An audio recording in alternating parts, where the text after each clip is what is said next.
cà phê dùng đau thơ dậy lường tàng nhê phú chia tay ta quang dáng ia bữa nhảy nhau nhưng nhung ia mai chân nhảy cả này giờ trong thiên hương nhảy xin nhảy to chia chéo nhảy sư nhảy en trời giờ lông nhau bao dung thành chéo giờ sầu buồn nhàm là biết cứ ngày tông chiến ôi nhảy chéo dậy sư dâm lộn hỏi chéo thanh tháo y chăn chéo nhảy en phi năng dịa dịa thô chéo chan chan khó liên ia ô yếm man sĩ thanh nghĩa thảo tao ia yang tông xa ta nhị cháu mình chéo dây sư tai lo chéo ia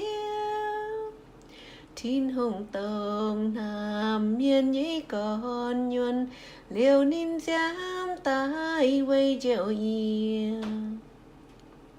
ia hiểu ia chiêm chéo nhảy en thầy quay chữ nín xia mang chéo ia thô chéo nhẹ tiền tơ lấy bia tai kinh giang chân yếm ia nhảy nhau chéo chân chân lên thầy en bún nhia ia yang ghé mãi lòng nan en yang nại chia thầu phương nghĩa nhảy xin rồi chiều nhảy ra e lòng nghĩa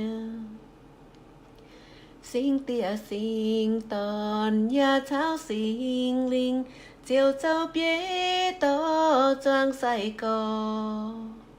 say cầu nhẹ sự mai tái lo ia ia chú biết yếm hoang cử nhua thô khó liên ia Giêsu mãi hát mà thành tựu thô khó liên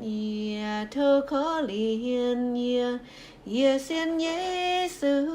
hay chịu ia